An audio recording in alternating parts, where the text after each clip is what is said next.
dusenga Imana. Data wa twese, izina ryawe niryubahwe. Tugushimiye ko waduhishuriye ukuri.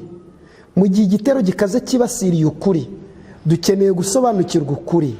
Mwuka wera dusobanurira ukuri, kandi abari hirya no hino bose badukurikiye bashobore gufata ingamba zo kwemera Kristo Yesu nk'umwami n'umukiza wabo bwite.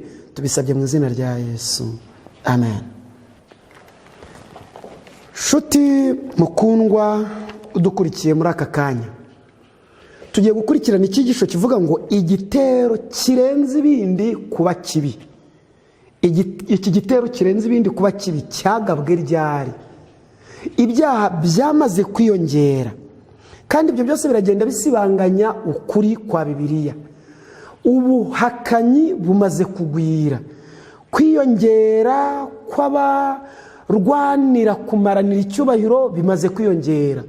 Umuntu arahimbaza imirimo y'intoki ze akarimburana imbaraga imirimo y'intoki z'Umuremyi. Yesu yabisobanuye neza mu butumwa bwe bwanditswe na Yohana igice cya 8 umurongo wa 45, maze yandikisha aya magambo akomeye cyane ati, umurongo wa 43 kugeza na 5, ni iki gituma mutamenya imvugo yanjye? Nuko mutabasha kumva ijambo ryanjye.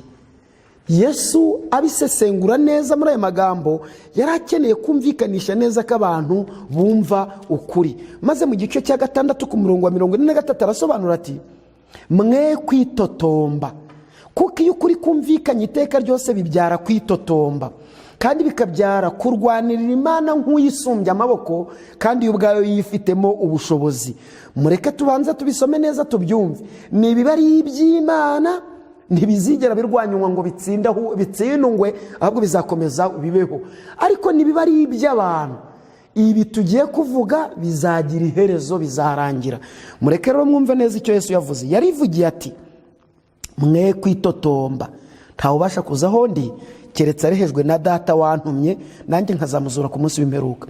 Byanditswe mu byahanuwe ngo bose bazigishwa n'Imana. Umuntu wese wumvise ibya Data akabyiga aza aho ndi. Iki nicyo Yesu yavuze. Umuhanuzi rero mu bwoko bw'Imana yeretswe, Daniyeli yeretswe iby'inyamaswa enye zari zidasangiye ubwoko.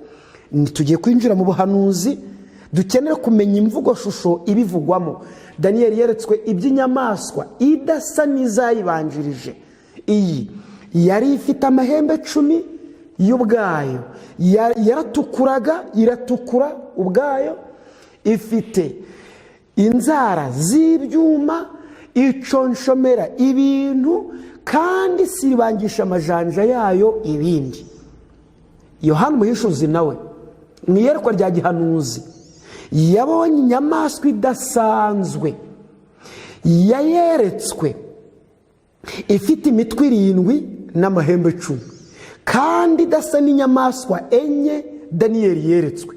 Yo ubwayo yari ifite ukwisa, yari ikomatanije imico ya ziriya nyamaswa nini uko ari enye Daniyeli yabonye. Bisobanuye iki? Ibi ni ibyo mu gihe cyacu cyangwa n'ibyo mu gihe kizaza? Biratureba cyangwa ntibitureba? Tubisome, tubivimuzi, tubicukumbure, tumenye ibyo ari byo.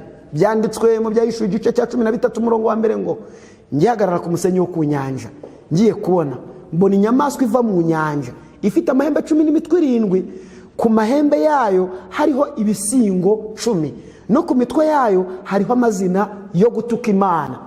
Iyo nyamaswa nabonye yasaga n'ingwe, amajanja yayo yasaga n'ayaruko, kandi aruko ni ikirura. Ibi murabibona neza muri iki gitabo cy'ibyahishuwe, igitabo kidakunda kwigwa cyane na benshi, igitabo kigomba gusomwa kandi kikigwa neza, dore ko igitabo cy'ibyahishuwe n'igitabo cya Daniyeli nibyo bitabo bigomba kwigwa cyane, bigashyirwaho umwete, bigasobanuka n'abasorewe n'iminsi y'imperuka. Yasesenguye rero iby'iriya nyamaswa, ayibona isa n'ingwe, amajanja yayo asa n'ay'ikirura. Ibyo mubyumve neza ko Daniyeli yari yarayeretswe iyo ngwe igereranywa n'ubwami bw'Ubugiriki. Maze ya majanja asa n'ay'ikirura Yohana yabonye byagereranyaga ya nyamaswa isa n'idubu cyangwa se cya kirura, bikaba bigereranya ubwami bw'Abamedi n'Abaperesi. Noneho rero mu Byahishuwe igice cya 13 ku murongo wa 2 haranditswe ngo cya kiyoka kiyiha imbaraga zacyo n'intebe yacyo y'ubwami n'ubutwari bukomeye. Icyo kiyoka rero ni ikindi kuko twamaze kubona ngo akanwa k'iyo nyamaswa kasaga n'ak'intare. Intare yagereranyaga Babuloni. Cya kiyoka rero kiyiha imbaraga zacyo n'intebe yacyo n'ubwami bukomeye. Icyo kiyoka nk'uko mukireba ni Satani, ni ubupagani yayoboye, nk'uko byanditswe mu Byahishuwe igice cya 12 ku murongo wa 7 ngo mu ijuru habaho intambara, Mikayeli n'abamarayika batabarira kurwanya cya kiyoka. Ikiyoka kirwanana n'abamarayika bacyo kandi ntibanesha, kandi mu ijuru habo ntihaba hakiboneka. Cya kiyoka kinini kiracibwa n'icyo nzoka ya kera yitwa umwanzi na Satani, ari nacyo kiyobya abari mu isi yose. Nuko kijugunywa mu isi, abamarayika bacyo bajugunyanwa nacyo. Nk'uko mubyitegereza kandi mubibona, kimaze kugwa ku isi cyatangije indi ntambara y'amadini. Nk'uko mubisoma mu Byahishuwe igice cya 17 ku murongo wa 3 ngo mbona umugore yicaye ku nyamaswa itukura yuzuye amazina yo gutuka Imana.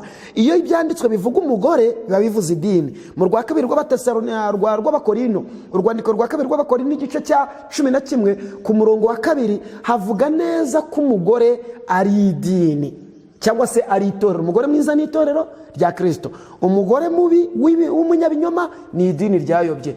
Ibyahishuwe igice cya 17 umurongo wa 4 handitswe ngo uwo mugore yari yambaye umwenda w'umuhengeri n'uw'umuhemba, yararimbishijwe n'izahabu n'imaragarita n'amabuye y'igiciro cyinshi n'imaragarita. Mu ntoki ze yari afite igikombe cy'izahabu cyuzuye ibizira n'imyanda y'ubusambanyi. Mu ruhanga rwe afite izina ry'amayoberane ryanditswe ngo Babuloni ikomeye, nyina w'abamaraya kandi nyina w'ibizira byo mu isi. Iki gitero gikaze rero cyagabwe ku kuri, kandi cyagabwe kuri Kristo n'itorero rye.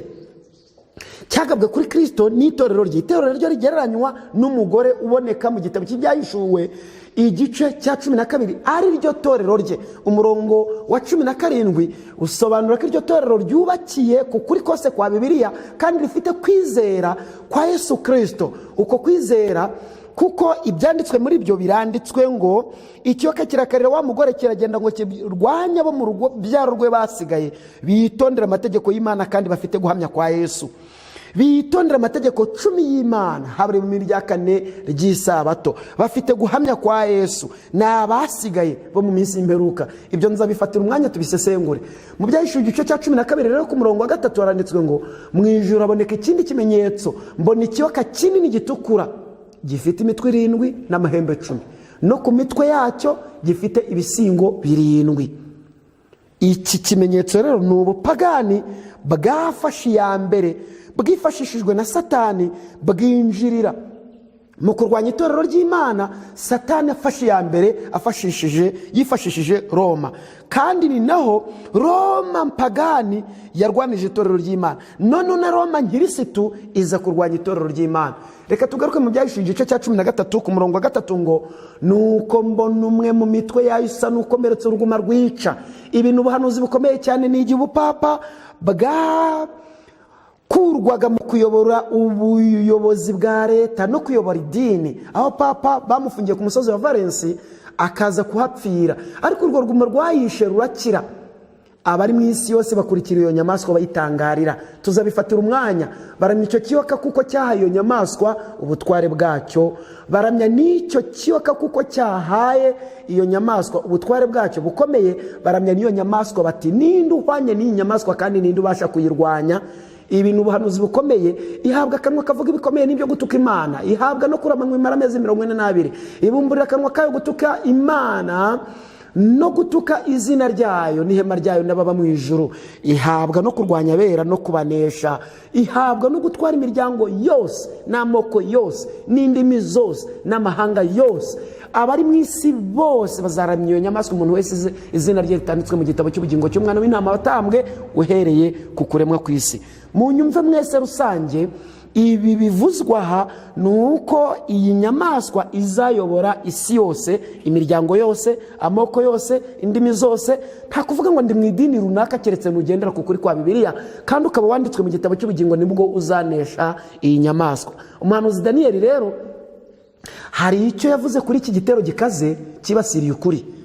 Ati mu byo neretswe nijoro nagiye kubona mbona imiyaga ine yo mu ijuru ihubukira ku nyanja nini. Daniyeli igice cya 7 umurongo wa 2.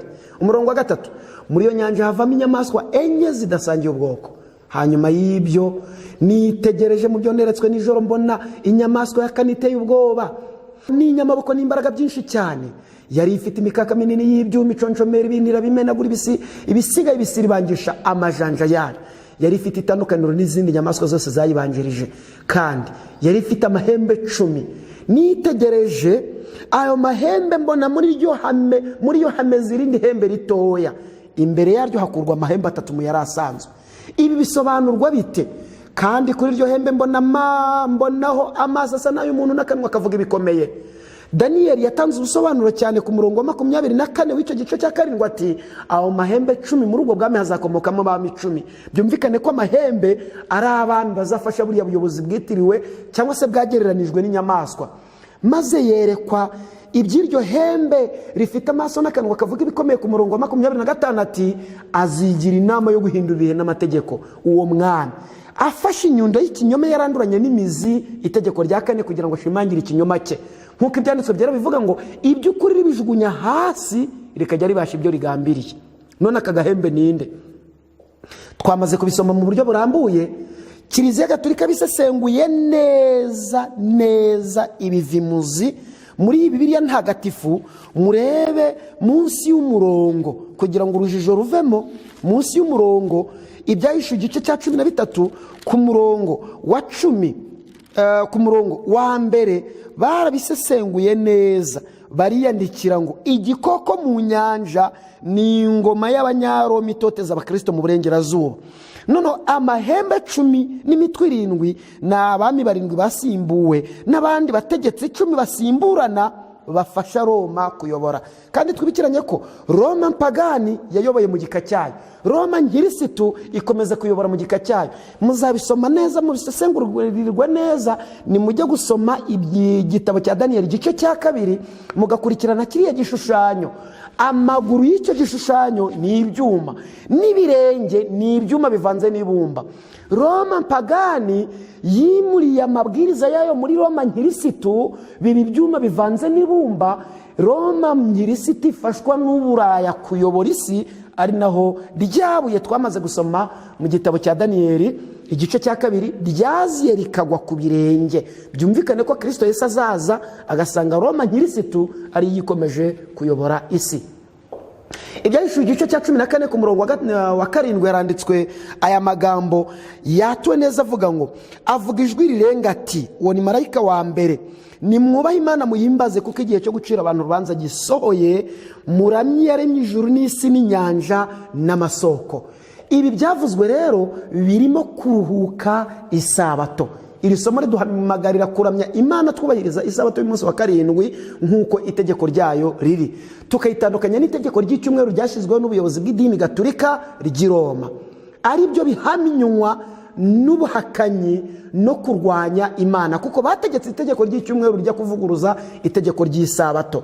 Reka tubyinjiremo neza tubivimuzi mu byumve neza. Kuki amadini menshi aruhuka ku cyumweru?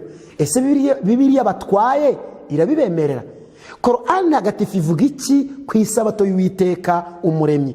Yaba iyi Bibiliya yera mpuzamadini ya Giprotestani, yaba iyi Bibiliya ubuhinduzi bw'isi nshya y'abahamya ba Yehova, yaba iyi Korani ntagatifu y'idini ya Islam, yaba iyi Bibiliya ntagatifu ya Kiliziya Gatolika, ni ikihe gitabo kivuga ukuri ku itegeko ry'Imana ry'isabato? Korani ntagatifu ivuga iki ku kiruhuko cy'isabato? Kuki leta zo mu isi zemera ikiruhuko cy'icyumweru? Ibi birasoza ubuhanuzi bwo mu byahishuwe igice cya 13 aho byanditswe ku murongo wa 3 ngo, mubyumve neza, byanditswe muri aya magambo yatuwe neza ngo,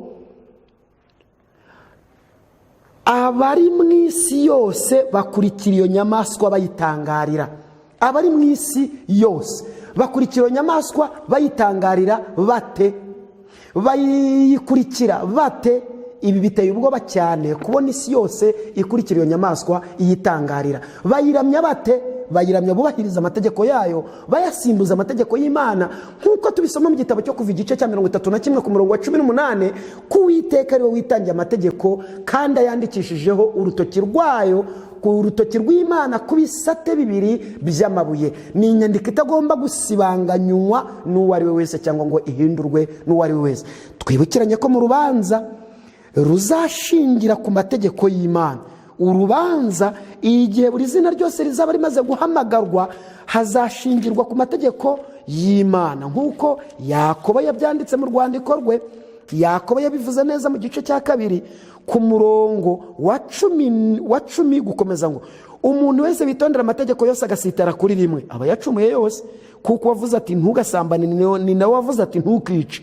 Nuko rero nudasambana ariko ukica uba ucumuye amategeko yose. Umurongo wa 12 rero nawo nashakaga cyane kumvikanisha, uranditswe ngo muvuge kandi mukore nk'abajya gucirwa urubanza n'amategeko atera umudendezo. Nshuti mukundwa, rero mu rubanza wakuyobeye mu idini ntabwo azaba hahagaze, ni wowe ubwawe n'ukuri kuri mu ijambo ry'Imana ryagombaga kukuyobora, byaba mu idini iyo ariyo yose wasengeyemo. Daniel igice cya 7 umurongo wa 10 yaranditswe ngo imanza zirashingwa, ibitabo birabumburwa. Ku munsi byabumbuwe rero hazasobanuka impamvu izo arizo zose. Reka turebe impuguke mu by'iyobokamana zo mu yandi madini anyuranye, abayatangije na bamwe mu bayayoboye kandi bakomeye, hari icyo bavuze ku byerekeye isabato y'Uwiteka nk'itegeko tubona ku rutonde rwa 4 mu mategeko 10 y'Imana.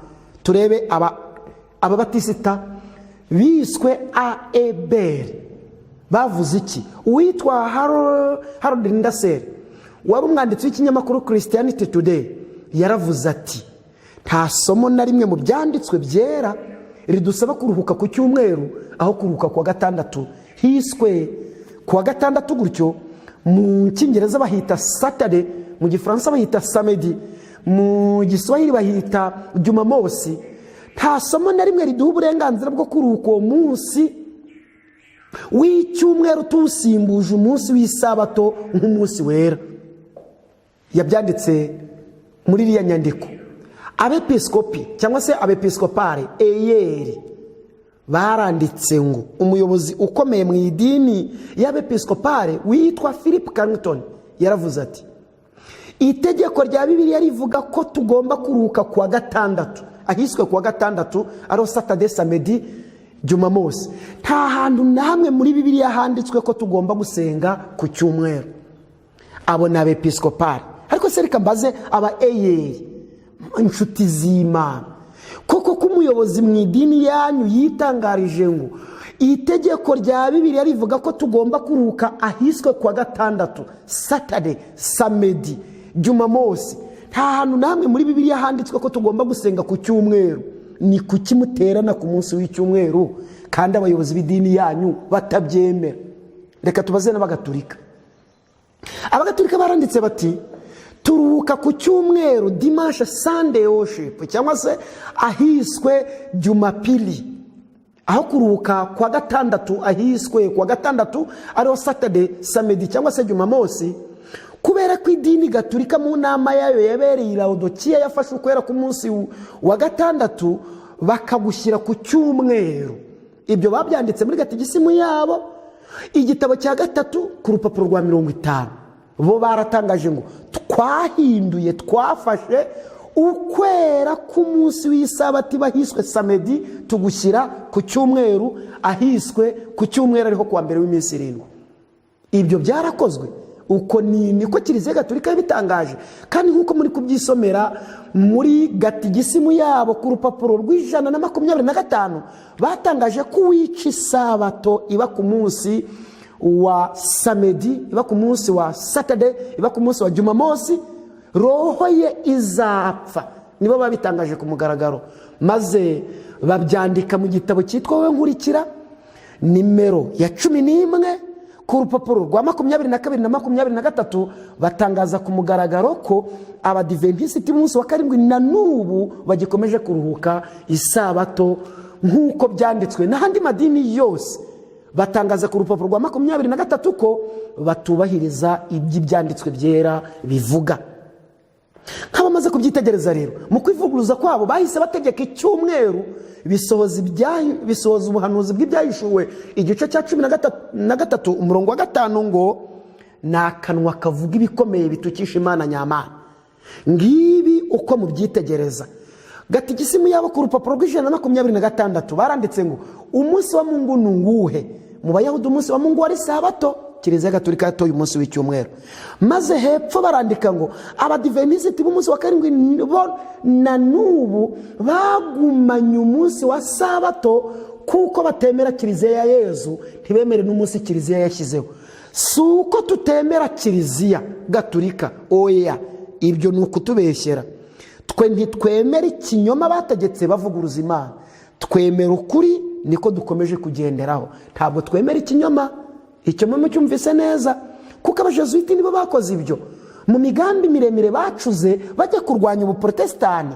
Igihe abajesuiti nk'ingabo ya Kiliziya Gatolika yahagurutswaga mu mwaka w'1540 ihagurukijwe na Ignatius Loyola, bafashe umugambi wo kujya kurwanya ubuprotestani kugira ngo basenye amahame ya giprotestani. Niba ushaka kumenya imikorere y'abajesuiti n'indahiro yabo, uzasoma iki gitabo biyandikiye, uzasobanukirwa byimbitse ibyabo. Cyangwa se uzashakashake iki gitabo cyitwa Ninde uri mukuri, uzabona ubusobanuro bwimbitse kuri cyo. Dore ko uzasangamo iby'abajesuiti, iby'abayiliminati, iby'abafremasoni, iby'idini imwe ku isi yose, iby'itegeko ry'idini imwe, iby'impuzamatorero, iby'andi madini y'uburyo butandukanye cyangwa se n'ukundi kuri gutandukanye. Reka turebe icyo abangirikani bavuze. Abaprotestani b'abangirikani bavuze iki kuri iki kiruhuko cy'isabato? Abaprotestani b'abangirikani ubwo berekanaga imyitwarire isabwa ku bajya ku meza y'umwami, ndavuga ku ifunguro ryera, baranditse bati: hanyuma umupasitori ahindukirira abantu abasomera amategeko yose uko ari 10 n'ijwi ryumvikana, amategeko 10 y'Imana n'ijwi ryumvikana. Ku itegeko ryose namara kurisoma, abantu bose basaba Imana kubabarira kwica iryo tegeko mu minsi yashize no kubafasha kuryumvira mu minsi izaza, kandi ubwo babivuge bapfukamye. Ibi rero umupasitori abasomere aranguruye ati, kuri buri tegeko, irya mbere, irya kabiri, irya gatatu, ngeze ku rya 4, wibuke kweza umunsi w'isabato mu minsi 6 ujye ukora, aba ari ukoreramo imirimo yawe yose, ariko wa karindwi niyo Sabato y'Uwiteka Imana yawe. Ntukagire umurimo n'umwe ukoraho, wowe ubwawe cyangwa umuhungu wawe cyangwa umukobwa wawe cyangwa umugaragu wawe cyangwa umuja wawe cyangwa itungo ryawe cyangwa umunyamahanga wawe uri iwanyu, kuko mu minsi 6 ari Uwiteka yaremeye ijuru n'isi n'inyanja n'ibirimo byose, akaruhuka ku wa karindwi. Nicyo cyatumye Uwiteka aho umugisha umunsi w'isabato akaweza. Kuva igice cya 20:8 kugeza kwa 10. Abantu bapfukamye rero, pastor amaze kubasomera muri cya gitabo cy'abaprotestani ngo abantu basubize bapfukamye bati: Nyagasani utubabarire, uhugure imitima yacu twumvira iryo tegeko.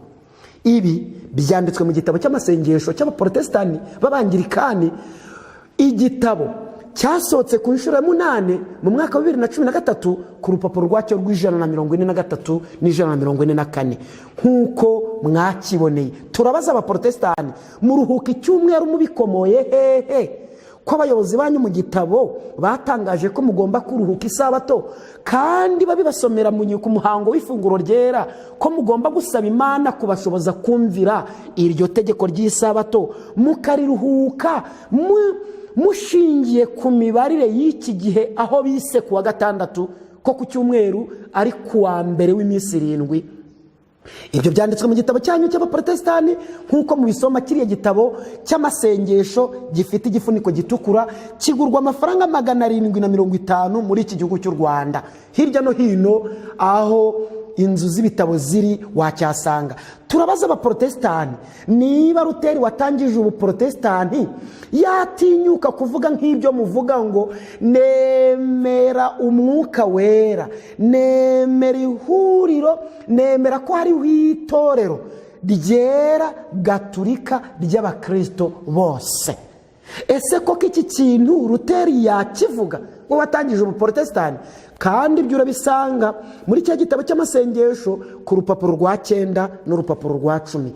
ubwo rero mwamaze kwemera ko Kiliziya Gatolika ryo dini ryera rikaba ihuriro ry'amadini yose ya Gikristo, ubwo byumvikane ko mutakiri abaprotestani, ahubwo mwamaze gutandukana n'umurongo mugari wabajyanye mu guhakana ibinyoma bya Roma, birimo indulgensia, birimo ukarisitiya, birimo penitensiya, birimo icyumweru, birimo ukudapfa kwa roho n'ibindi. Reka twikomereze turebe icyo Cardinal James Gibbons, igisonga cya papa, yavuze. Yaranditse ati, ushobora gusoma Bibiliya guhera mu itangira ukageza mu Byahishuwe, ntabwo uzabona umurongo n'umwe ukwemerera kweza umunsi w'icyumweru uwusimbuje umunsi w'isabato.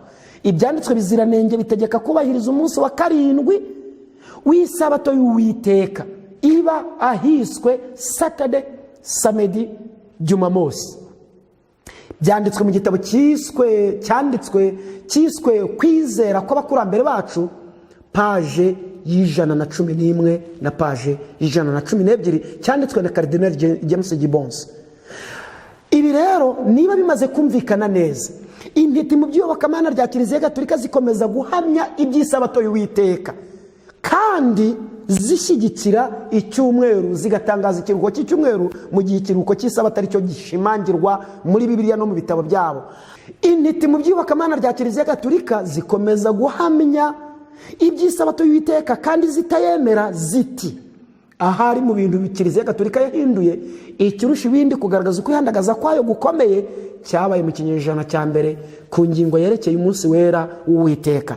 Isabato yarahinduwe ishyirwa ku munsi wa mbere hadakurikijwe amabwiriza yo mu byanditswe byera, ahubwo hakurikijwe ubushobozi Kiliziya Gatolika ubwayo yiyumvamo. Ibi ni ububasha bwa Antikristo, ni ububasha bwo kurwanya no guhakana icyo Imana yavuze.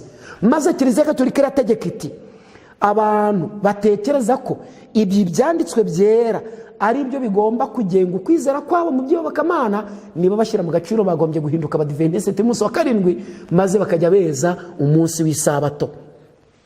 Ibi nsomye byakuwe mu kinyamakuru cyitwa Umunara w'Umurinzi cya Kiliziya Gatolika yitiriwe Gatarina cyo kuwa 21 z'ukwezi kwa 5 mu 1995. Inshuti wowe unkurikiye, wowe unyumva neza, niba ushaka ubugingo buhoraho, ukaba ushaka kudapfa, ushaka kuzajya mu ijuru, ari wo mugambi wahagurukanye, Kiliziya Gatolika iratangaje iti nitwe twishyiriyeho icyumweru. Niba ushaka kugendera ku byanditswe, hitamo ube umudiventiste w'umunsi wa 7. Bakurangiye aho ujya, nibo babyivugiye bati ahandi hose uzagerageza gushakira uzasanga barayobye, nta kuri bagira. Ibi rero byavuzwe na Kiliziya Gatolika niko kuri.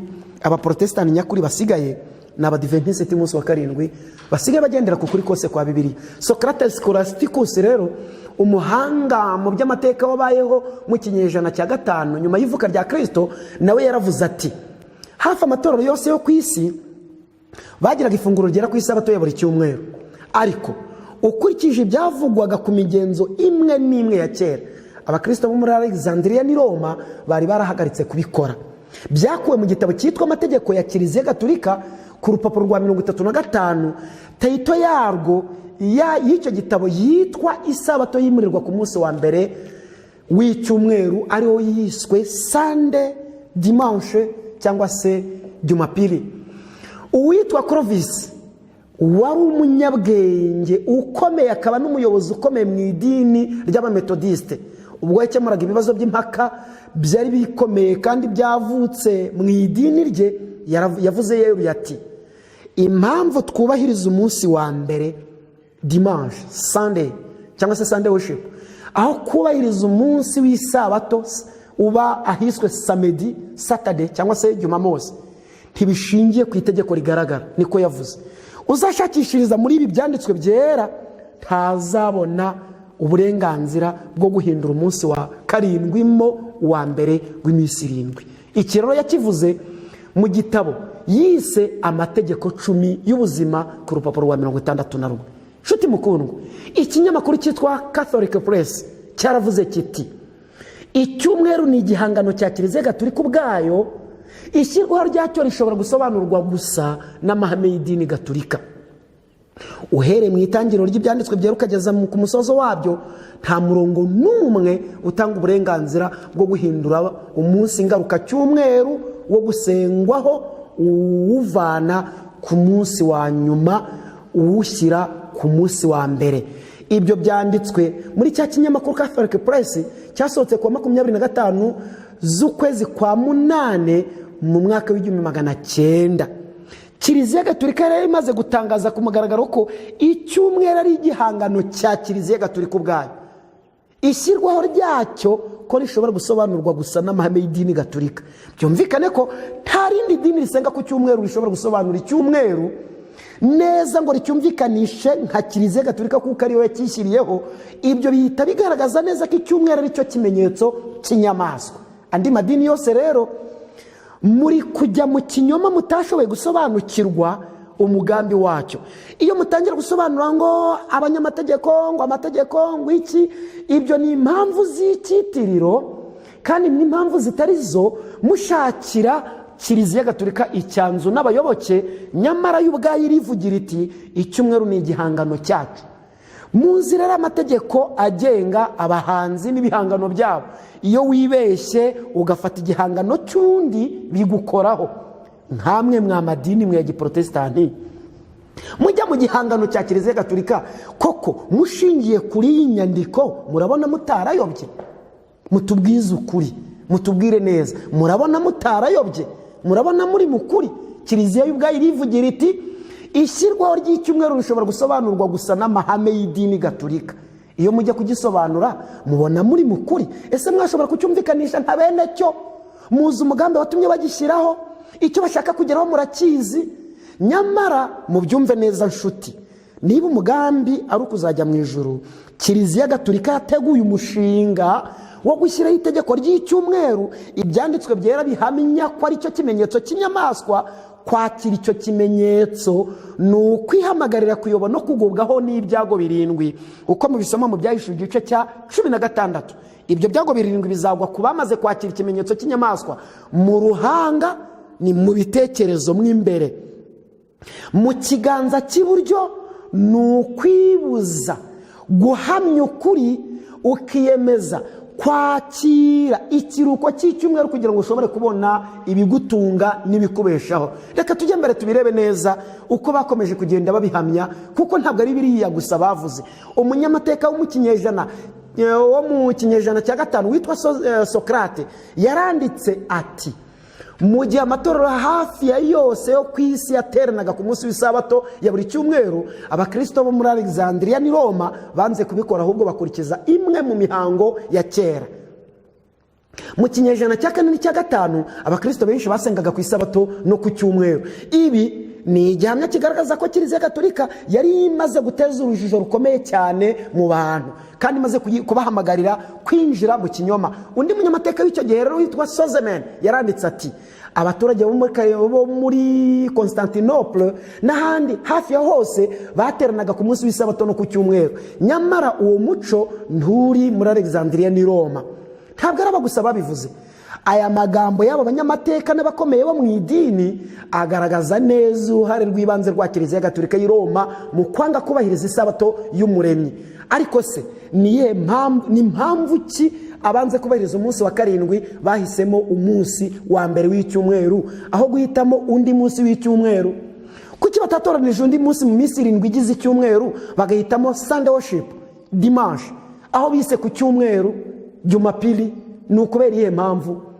Nubwo bisa n'ibitangaje cyane, nta mwanditsi n'umwe mu kinyejana cya 2 cyangwa icya 3 wigeze atanga umurongo n'umwe wo muri Bibiliya utanga itegeko ryo kubahiriza icyumweru mu cyimbo cyo kuramya Imana no kuyisenga ku munsi w'isabato.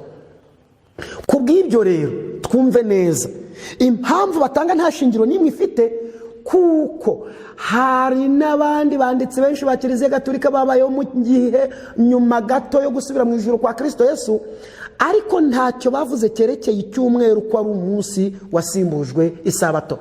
Nk'umwanditsi Barinaba, Inyasi, cyangwa se Origene, yaba Justiniyani, yaba Tertuliyani, yaba Kirimeni w'i Roma cyangwa Kirimeni wo muri Alexandria, yaba Sipiriyani, yaba Victori, yemwe n'abandi, nta n'undi mwanditsi n'umwe mu babaye mu gihe cya Yesu cyangwa nyuma ye no mu ntumwa ze kugeza mu kinyejana cya 5 nta wigeze atangaza ko hari inyigisho yaturutse kuri Yesu cyangwa ku ntumwa ze itanga uburenganzira bwo gusimbuza isabato mu icyumweru.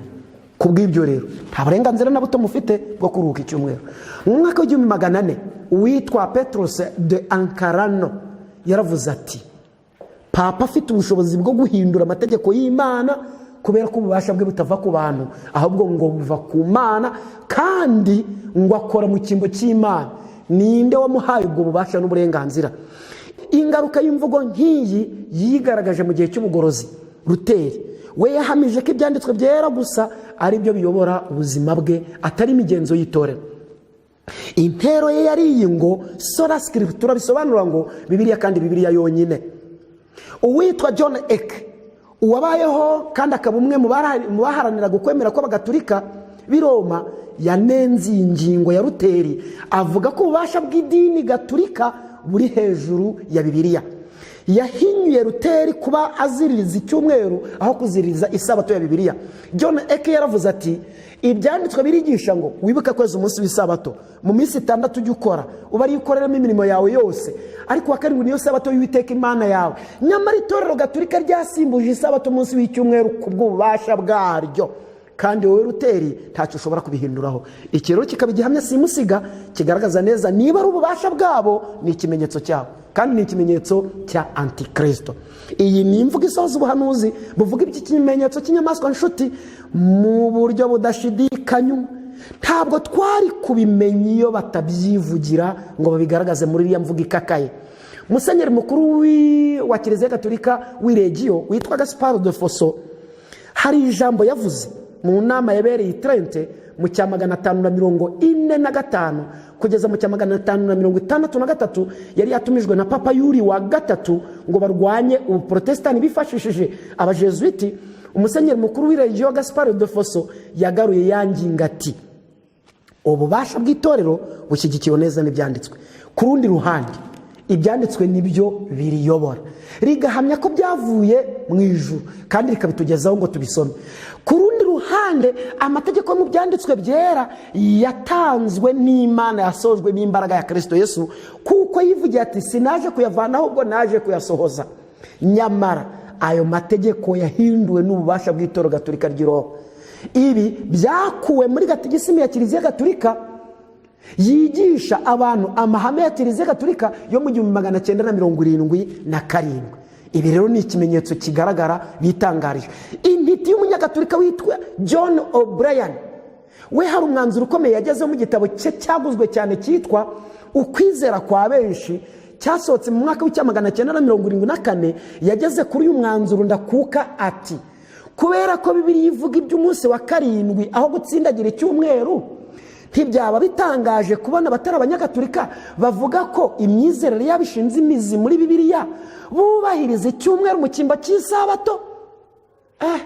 Tori inkoni mu gutwi, tori inkoni ikomeye cyane mu matwi y'abaruhuka icyumweru. Kiliziya iti, ntibyaba bitangaje kubona bubahiriza icyumweru mu cyimbo cy'isabato batwaye Bibiliya kandi bavuga ko kwizera kwabo gushinze imizi muri Bibiliya. Yego koko ntabwo byaba byumvikana. Yabyanditse ku rupapuro rwa 69 rw'igitabo cyitwa Ukwizera kwa benshi, cyasohotse mu cya 1974, byanditswe na John O'Brien, intiti y'umunyagatolika. Yarongera avuga ati, byumve neza, yarongera avuga ati, umuco wo kubahiriza icyumweru ntushingiye ku isomo rigaragara ryo muri Bibiliya, ahubwo ushingiye ku bubasha bw'itorero gatolika ry'i Roma. Uko kwezi uwo munsi ni urwibutso rw'itorero rikuru, ariryo ryakomotswe n'udutorero duto duto tutari idini gatolika, twitandukanije nk'uko umwana araragirira kure y'iwabo nyamara agakomeza kubika mu mufuka ifoto ya nyina cyangwa agatambaro ko mu mutwe bya mama we. Abyandika ku rupapuro rwa 69 rwa cya gitabo cyitwa Ukwizera kwa benshi. Ibi rero bihita bihamya ibyanditswe mu byahishuwe igice cya 17 umurongo wa 5 ko aya madini yose aruhuka icyumweru ari abana ba maraya ukomeye, ari nabyo bihamya neza ibyanditswe muri aya magambo yatuwe neza. Mureke nyasome muyumve neza. Yatuwe neza, ijuru riratangaza uyu muburo ukomeye ngo mu ruhanga rwa uriya mugore, ndavuga idini gatolika, afite izina ry'amayoberane ryanditswe ngo Babuloni ikomeye, nyina wa ba maraya. Ubwo byumvikane ngo ni nyina nk'indaya nkuru, aya madini akaba ba maraya, kandi nyina w'ibizira byose byo mu isi. Ibi ntabwo twari kubisobanukirwa iyo John O'Brien ataza kubisobanura. Munyumve neza, ntimundakarire mwebwe abankurikiye, murakarire Kiliziya Gatolika yabise abana bayo kuko mutwaye mu mifuka yanyu itegeko ry'icyumweru yisiriyeho nka nyina nka nyoko babyara. Bavuga isengesho rya nemera Imana data nk'uko Kiliziya Gatolika iryigisha. Ndavuga abaporoso, abayoboke baryo,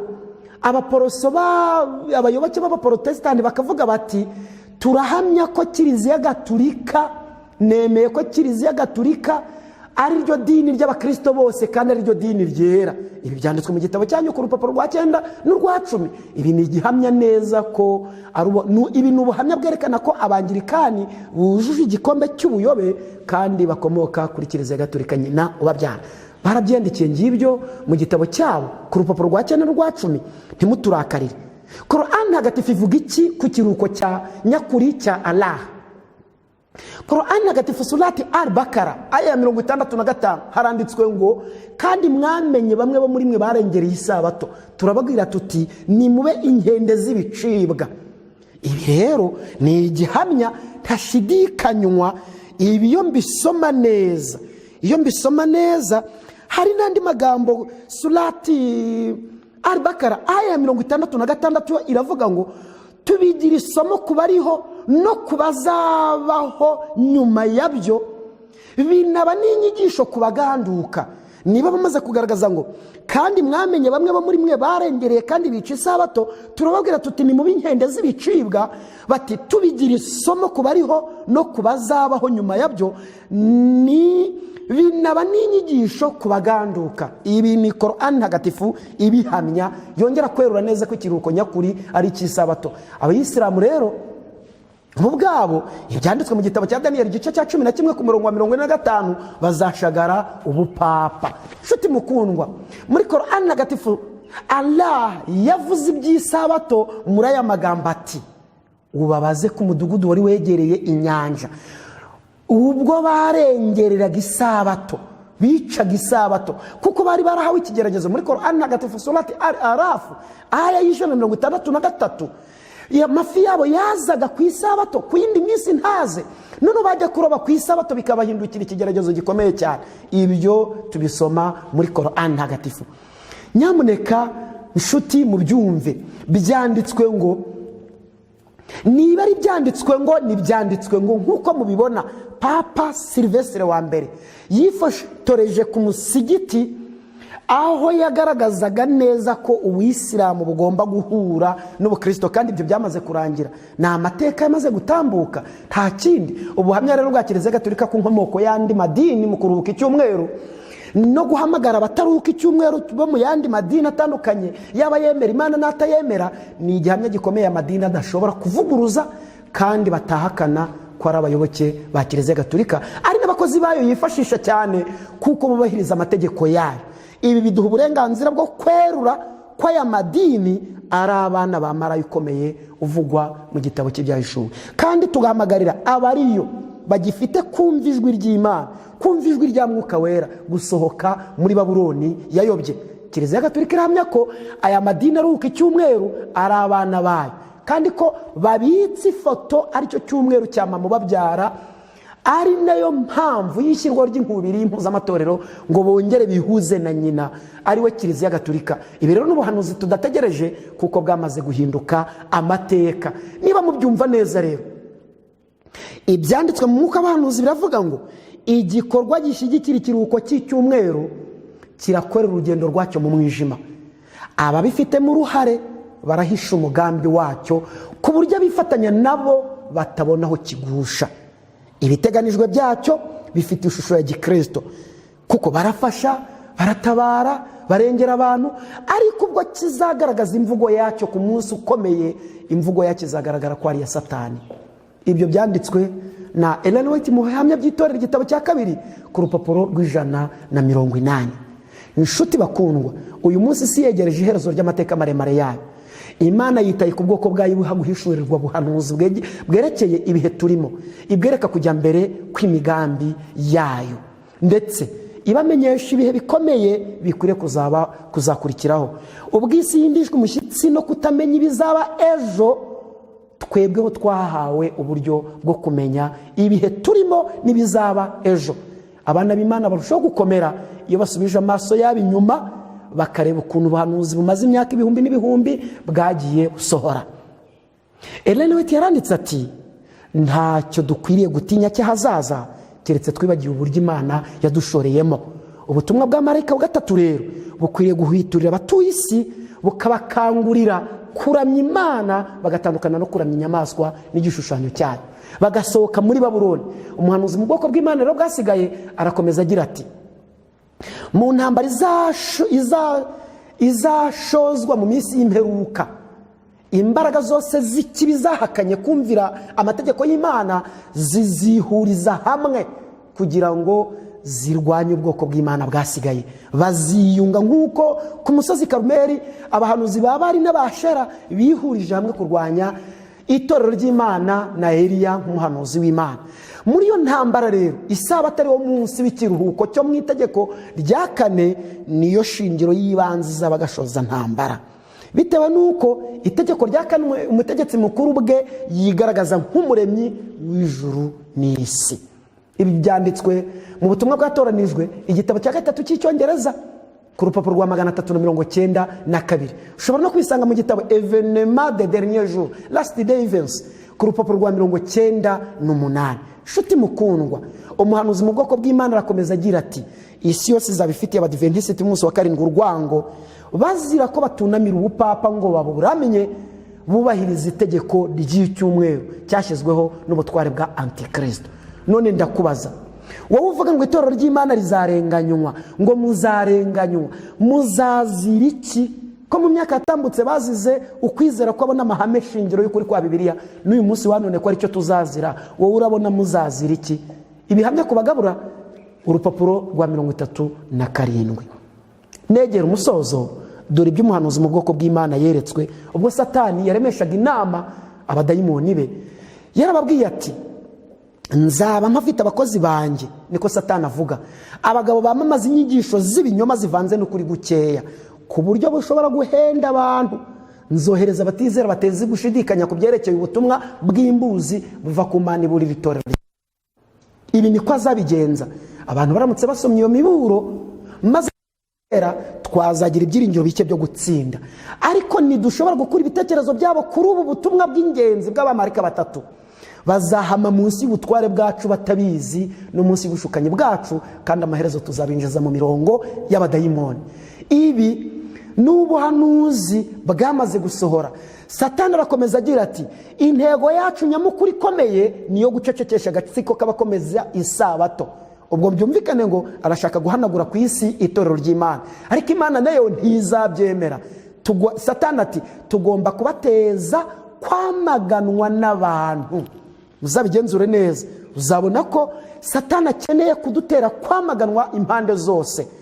Satani ati, tuzahindura abantu bakomeye buzuye ubwenge bw'isi kuba abanyamuryango bacu, kandi tuzemeza bari ku butegetsi gusohoza imigambi yacu. Inshuti, wirinde kuba umufatanyabikorwa na Satani, ahubwo uhinduke umufatanyabikorwa na Kristo mu murimo wo gukiza imitima.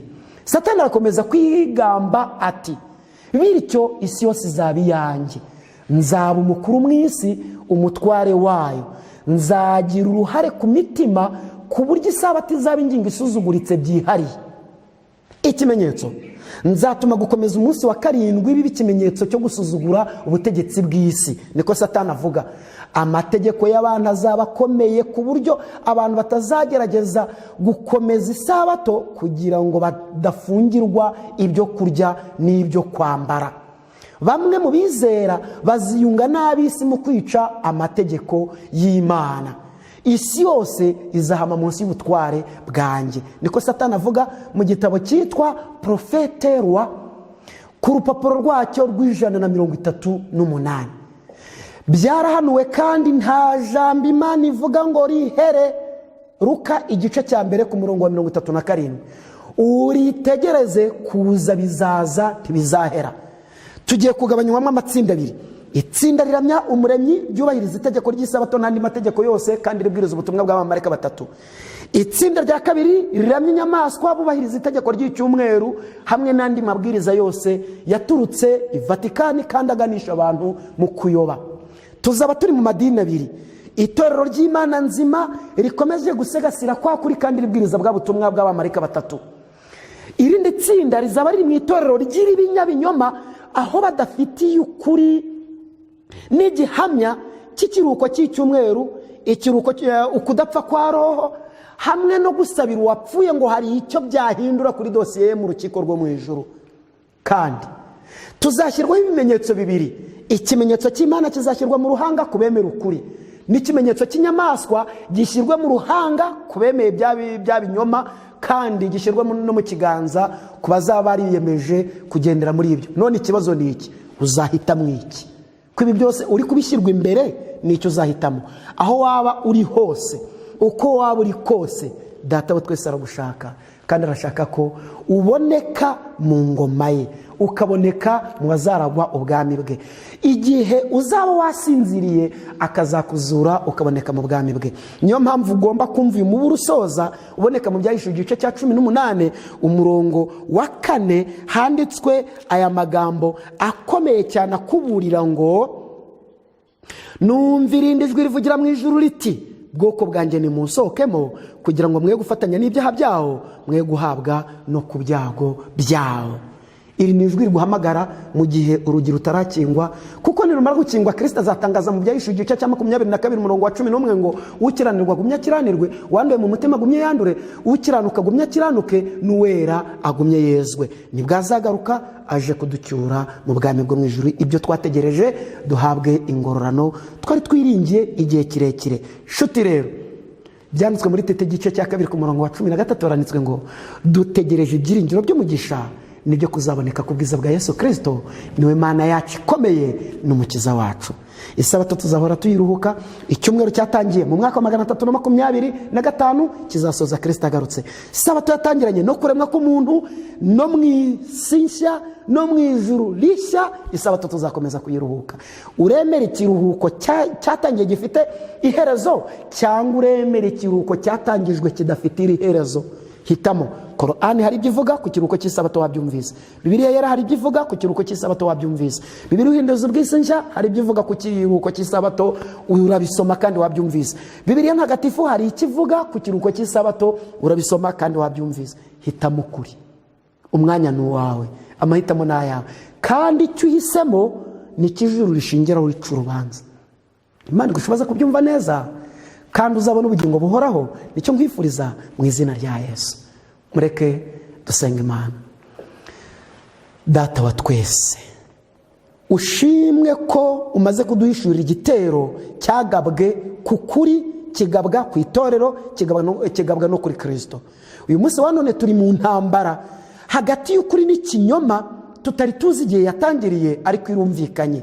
Ubutumwa bwa marayika wa gatatu bwumvikanye neza, butambutse imiburo kugira ngo abantu bose bashobore kubyumva. Buri wese ubyumvise, udukurikiye akaba ari kubyumva neza, mushoboze guhinduka, yitegura ubwami bwawe kandi azaboneke mu ngoma yawe. Tubisabye twizeye mu izina rya Yesu. Amen.